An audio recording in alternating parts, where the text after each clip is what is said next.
Bienvenue au Polysécure, épisode spécial Sécure. Je suis avec Bruno. Est-ce que tu peux te présenter brièvement? Bruno Germain, Solution Architect avec Google, puis présentateur lors du dernier Sécure à Québec. Tout à fait. Tu as présenté Guide pragmatique des meilleures pratiques pour établir sa présence dans le cloud et en toute sécurité. Ta présentation était divisée en 3 grands morceaux sur le contrôle, la visibilité puis les solutions associées. Fait qu'on va commencer avec le volet contrôle. Puis ce que tu parlais essentiellement, c'est qu'il y avait énormément de poids sur l'identité. Puis c'est très important. Puis je vais te laisser un peu en parler, puis je vais poser des questions par la suite sur tout ce que ça comporte. Oui, dans le fond, ce que j'essayais de passer comme message, c'est que nos habitudes de travailler avec des infrastructures nous amenaient à bâtir des périmètres, etc. Puis du moment où on s'en va dans l'info nuagique, dans le fond, ces périmètres-là n'existent plus. Il faut se rabattre, dans le fond, sur d'autres notions. Puis ces notions-là commencent en sécurité par le contrôle de l'identité puis le contrôle des accès. Qu'est-ce que je lui permets de faire? Puis à partir de ce moment-là, il y a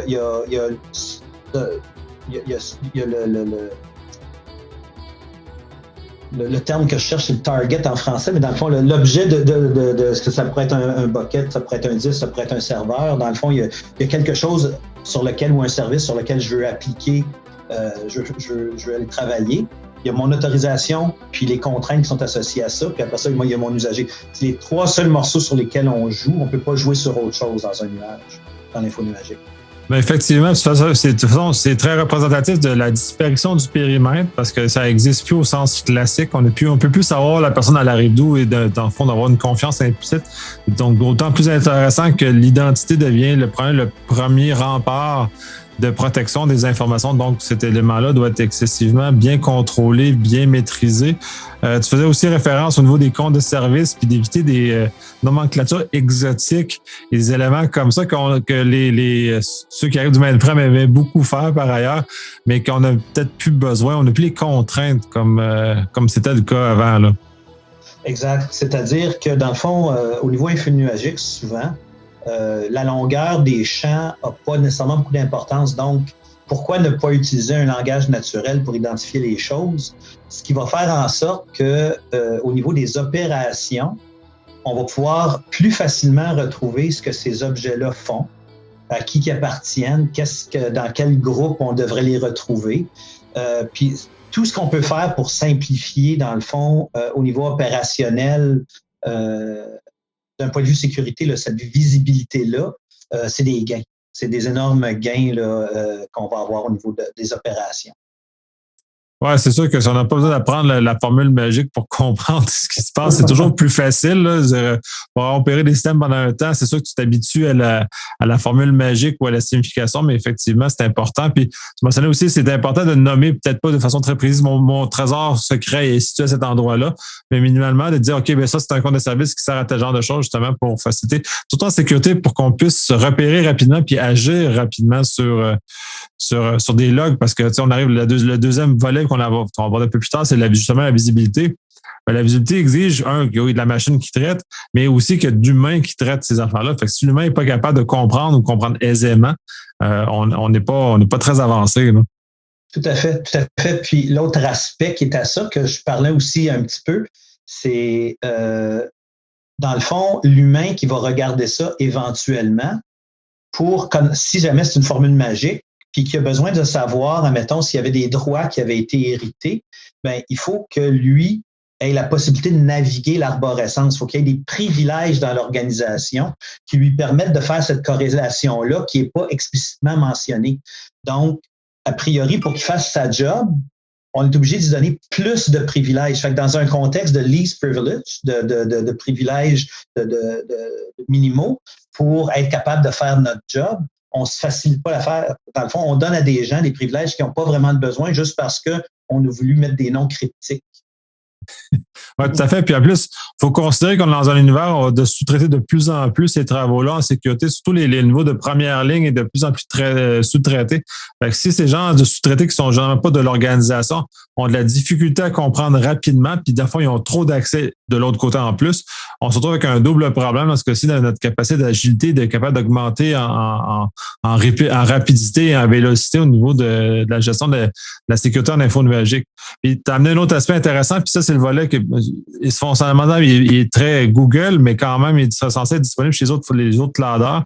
Je connais pas l'équivalent, mais c'est Forcity Sécurité qui fait tes liens puis qui fait toute ton intelligence. Puis dans le fond, ce que tout le monde dans les projets GA que j'entends veulent avoir l'espèce de formule magique qui va dire que telle personne a accès à quoi exactement. Ça a l'air c'est d'une apparence built-in dans les solutions de Google. C'est-à-dire que c'est un outil qu'on a développé à l'interne, qu'après ça, on a redonné en open source.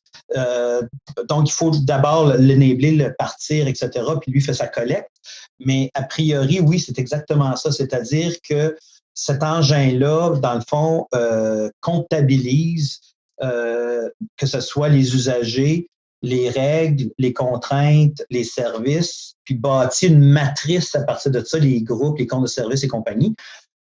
Puis, on est capable d'aller l'interroger.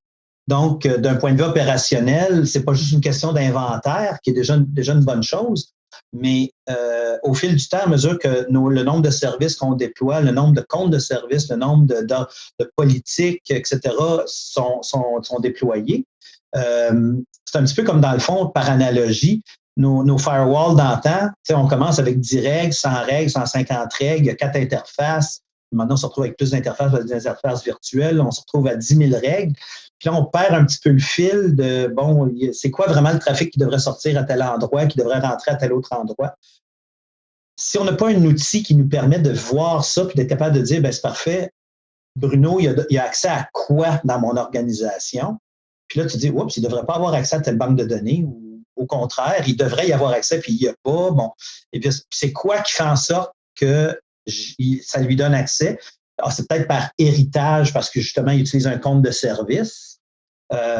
Si on n'est pas capable de voir un outil qui nous dit ça, bien, à long terme, ça va être un gros chaos. Ça va devenir un gros blob d'informations, puis on ne sera pas capable, on va perdre énormément de temps à essayer de mapper justement les permissions, les contraintes, les ressources avec les usagers. Ça va devenir très difficile à long terme. Ouais, c'est très difficile pour avoir vu chez plusieurs de mes clients la difficulté et la douleur qui est associée à faire ce genre de choses-là. Le rêve secret des auditeurs internes qui veulent absolument savoir à n'importe quel moment savoir qui a accès à quoi, qui est jamais très difficile à mettre en œuvre par les organisations parce que ça demande une modélisation, c'est-à-dire complète et a priori, tu peux pas faire des modifications plus tard, c'est des choses très rigides. J'adore le fait d'avoir qui est un outil disponible comme ça qui puisse fournir l'information, mais de façon intelligente et non pas parce qu'elle est centralisée, mais parce qu'elle est collectée. Fait que ça, je trouve ça très intéressant comme approche, puis ça change aussi le paradigme, puis je suis pas sûr que les gens sont prêts toujours à ça, là. Puis c'est un peu le but de ta présentation aussi, c'était de présenter des façons de nouvelles de voir en info numérique, parce que ça explose, ça a déjà explosé sur site, la virtualisation a déjà fait exploser les choses. L'info numérique, c'est l'étape suivante d'explosion des services, des choses comme ça. Fait que ça, c'est tant qu'à moi primordial, l'existence de ces produits-là. Et c'est un excellent point que tu amènes, puis là, je vois un petit peu ton historique en tant qu'architecte puis spécialiste en sécurité. Là, quand tu parles là, de l'aspect des audits, puis que l'auditeur, bon, on est souvent pris dans un mode où, au niveau des normes, on doit prouver à l'auditeur qu'on respecte la norme, tu sais, que tel contrôle fait ce qu'il est supposé de faire. Puis, la façon simple de le faire, normalement, c'est de le geler dans le béton une fois puis de plus jamais changer. Tu sais, on a déployé un VPN où tel cluster fait telle chose, puis elle ne fera jamais autre chose. Puis bon, on a tendance par le passé à régler les trucs de cette manière-là. Dans l'info numérique, malheureusement, on ne peut pas dire ça vit là ou ça va vivre ailleurs. Le service est peut-être monté, descendu, l'usager a peut-être changé d'endroit, sa façon de se connecter est peut-être différente. Donc, tu as tout à fait raison d'être capable de produire un rapport d'audit puis que je suis capable de donner à un auditeur puis dire, Bruno est toujours dans un état ou ce service-là est toujours dans un état conforme, de conformité. Ça devient extrêmement pertinent et nécessaire. Absolument. Surtout, là, on peut déléguer justement la gestion des accès aux propriétaires des différents systèmes. On peut déléguer énormément de choses sans l'avoir à ce qui se rapporte au pouvoir central, au méchant méta-annuaire central, tout ce qui est fait qu'on est capable de redescendre comme ça, c'est tout à fait génial. Je pense que les gens en GIA devraient prendre des notes parce que tous les projets que j'ai vus dans les dernières années exigent une espèce de centralisation de toute l'information vers le haut, ce qui est difficile, puis généralement mène souvent des échecs dans ces genres de projets-là. Fait que c'est un peu, prenez des notes, l'info numérique amène des belles solutions.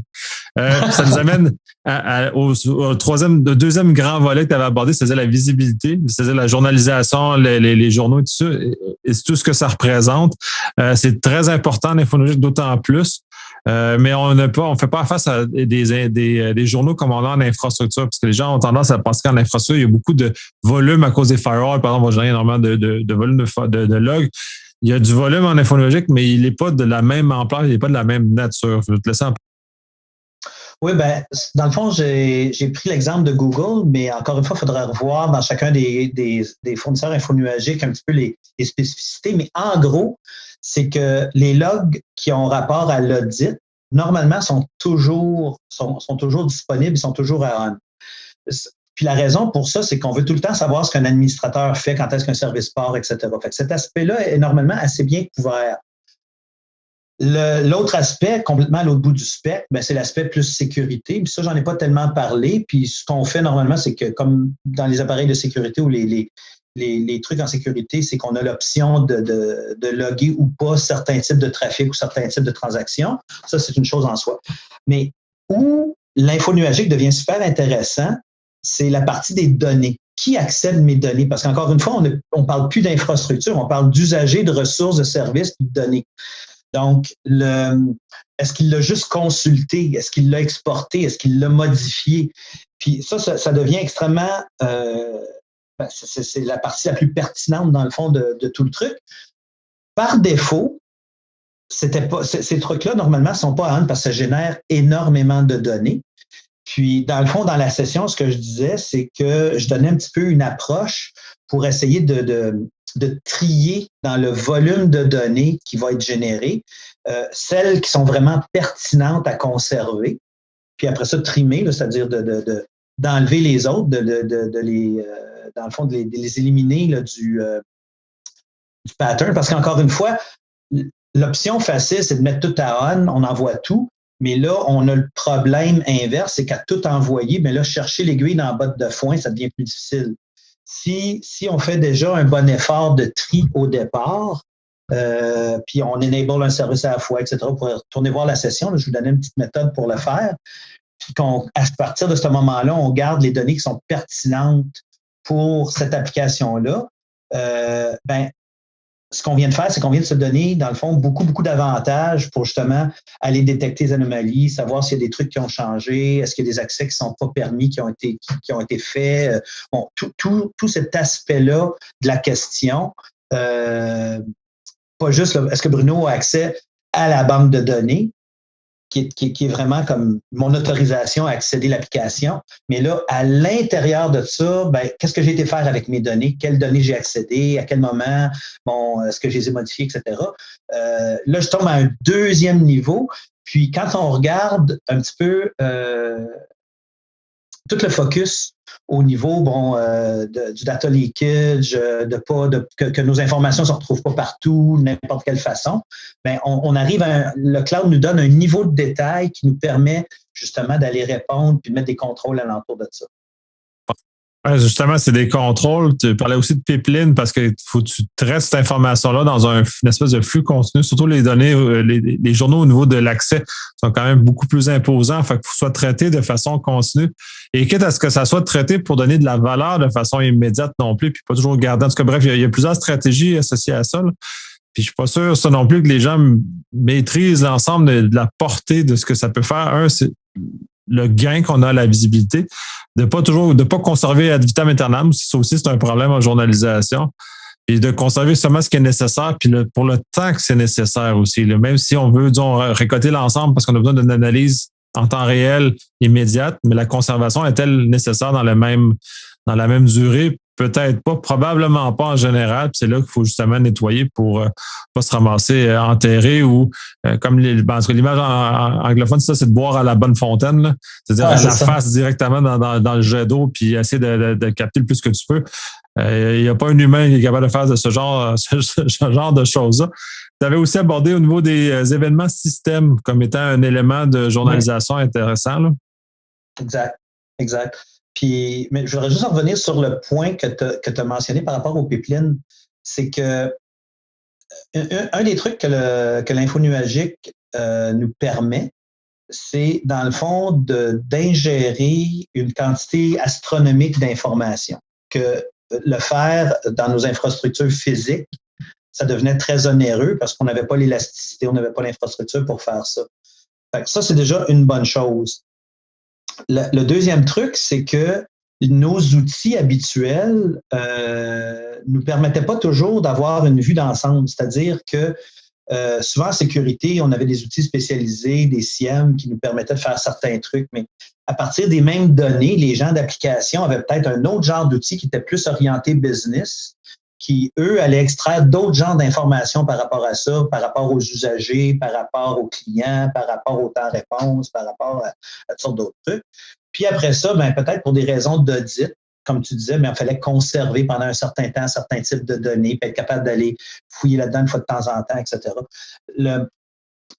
Ce que j'essayais d'expliquer, c'est que c'est plus monolithique. Fait que la notion de pipeline, dans le fond, avec le fait d'être capable d'ingérer beaucoup de données, puis d'avoir un dépôt de données, un lac de données qui est énorme, ben ça nous permettait d'aller présenter les données à ces différents groupes-là, puis qu'eux puissent exploiter le plein potentiel. Fait que nous autres, au niveau sécurité, ben, il y a les outils traditionnels, mais il y a tous les nouveaux outils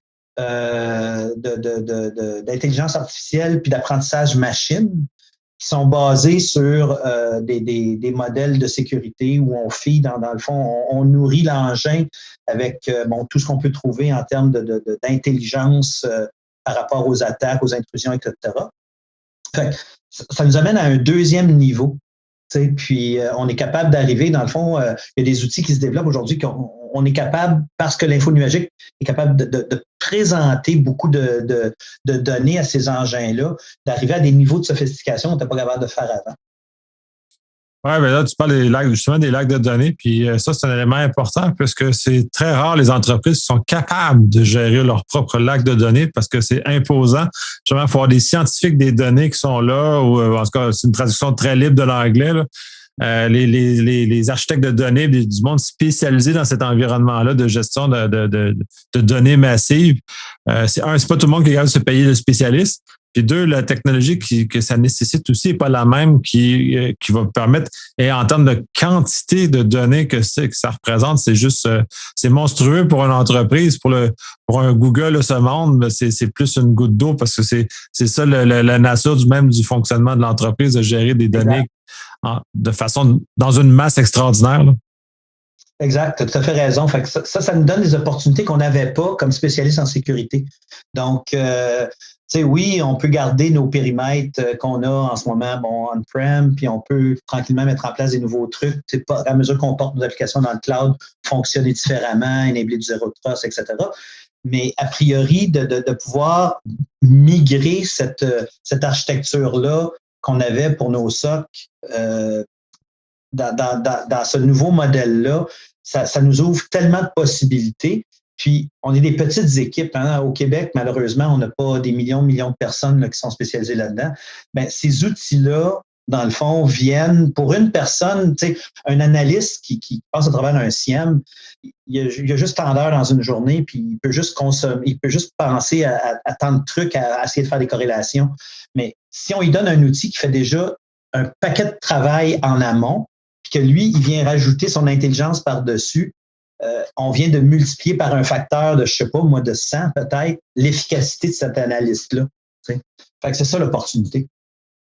Oui, très belle opportunité. Puis c'est ça, faudrait pas se priver de ce genre de choses-là, surtout que l'environnement dans lequel on est de plus en plus hostile. Puis que si on est tout seul, ben, au final, on va se faire battre. Il faut mieux se mettre en équipe pour réussir à aller plus loin. Puis on va basculer au troisième volet que tu avais abordé, c'est au niveau des solutions. Tu avais abordé le CASB qui est une chose, tu avais abordé le Zero Trust que tu aimes bien et que j'aime aussi très bien. Là. Et je vais te laisser en parler. Oui, ben, ce que je disais dans le fond, c'est que un coup qu'on a, on a un petit peu réglé les deux premiers points, il devrait avoir par défaut certaines solutions qui reviennent de manière commune. Comment est-ce que mes usagers vont se connecter dans le cloud? Comment est-ce que mes applications vont vivre dans le cloud? Puis comment je les sécurise? Bon, des trucs assez de base qui reviennent toujours. Puis tant qu'à faire cette transition-là, je suis d'avis que chacun des fournisseurs infonuagiques devrait être en mesure de fournir au moins le canevas de base d'une solution pour sécuriser l'accès de l'usager vers l'application. OK, on parlait de CASB tout à l'heure ou SASE, etc., mais de mettre en place, dans le fond, une architecture de Zero Trust accès. Puis, vu que l'accès est 80, 90, 95% des vecteurs d'attaque arrivent par l'accès, bien, si on est capable de mettre en place ce type de solution-là pour, dans le fond, nos solutions infonuagiques, mais normalement, ça s'étend aussi pour les applications on-prem, sur site, ben, encore une fois, ça aurait été le genre de truc qui aurait été difficilement possible de déployer dans l'infrastructure sur le site parce que, a priori, ça nous aurait pris des engins, etc. Puis là, après ça, c'est une question de concentration, de l'élasticité. Bon, il y a toutes sortes de trucs là-dedans. Puis on n'a pas nécessairement non plus les programmeurs de Google ou d'Amazon ou d'Azure qui sont en arrière puis qui font des engins sophistiqués avec des algorithmes puis de la télémétrie qui est bon pour faire du Zero Trust. Et là, tout à coup, ça devient disponible en service. C'est-à-dire que là, tout à coup, on peut souscrire à un service puis, oups, on a du Zero Trust en accès. Puis on peut aller faire de la télémétrie sur le device que j'utilise, que ce soit un laptop, un téléphone, etc. Je peux mettre des niveaux de criticalité, puis de dangerosité, puis de confiance selon un paquet de critères sur chacun de ces appareils-là. Je peux venir vérifier que c'est vraiment Bruno, puis arriver à de la logique du genre, Bruno vient de se loguer sur son laptop à Montréal, puis son téléphone est en train de se loguer à Québec. Ça ne devrait pas arriver. En théorie, Bruno devrait être à la même place aux deux endroits. Là, de son téléphone ne devrait pas être trop loin de son laptop. Bon, à moins qu'on ait un Bruno quantique. Un jour peut-être, mais ce n'est pas le cas en ce moment. Fait que mais tout ça pour dire en bout de ligne, ce genre d'engin-là aurait été très onéreux à déployer sur le site. On l'a en service en ce moment.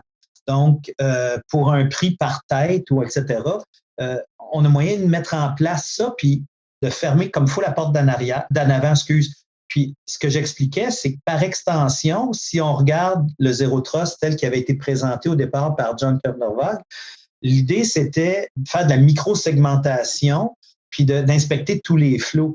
Mais ça, encore une fois, on l'a comme un petit peu par défaut dans les VNet, les VPC. C'est-à-dire, ils ont toutes des firewalls de base qui s'appliquent directement sur les interfaces de soit des VM ou des conteneurs, etc., ou des services qu'on utilise. Puis, on est capable, ne serait-ce que si on veut pas nécessairement fermer la porte, on peut au moins loguer les flows, puis avoir une vue complète de qui parle à qui, puis comment, puis de quelle façon. Au moins, on l'a dans le log.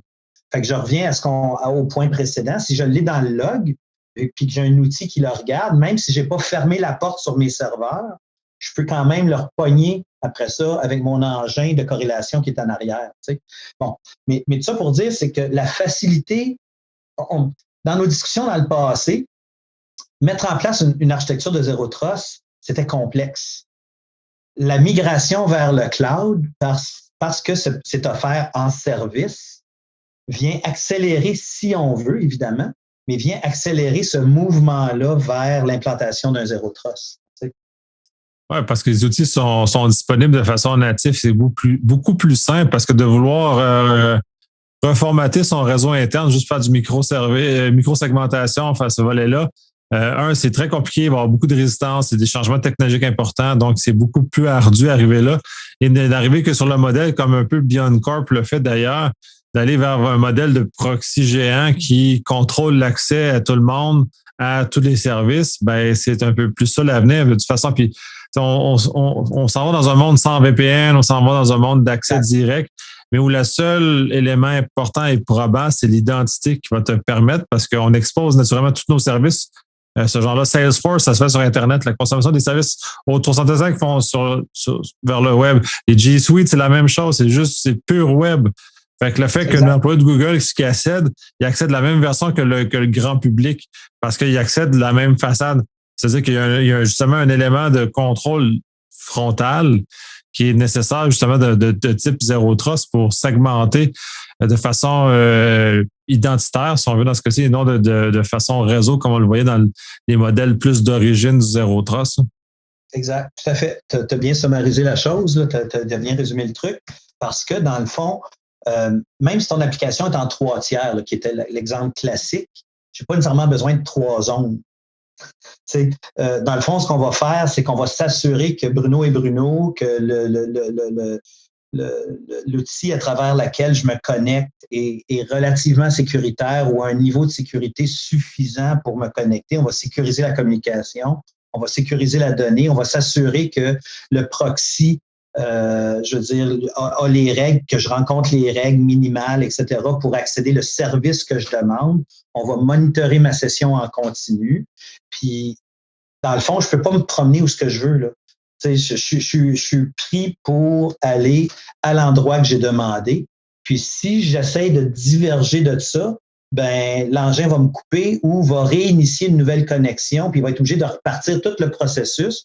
Puis en théorie, ben j'ai pas de règle qui me dit que je peux aller me connecter sur la banque de données directe ou je peux aller me connecter sur une autre partie du système. Donc, cette notion-là d'avoir à segmenter physiquement mes 3 tiers devient un petit peu ridicule. Donc, ce que je vais vouloir faire, c'est que d'un point de vue architecture, je vais simplifier mon architecture parce que j'ai plus besoin de zones et de zones et de zones et de zones. OK? Fait que ça va devenir beaucoup plus simple. Je vais mettre les bons contrôles, puis je vais vérifier que mon accès se fait correctement à mes applications. Tout à fait. Fait qu'on va conclure sur ça. Je te remercie pour ton temps. Merci pour ta très grande générosité. Puis je te laisse le mot de la fin.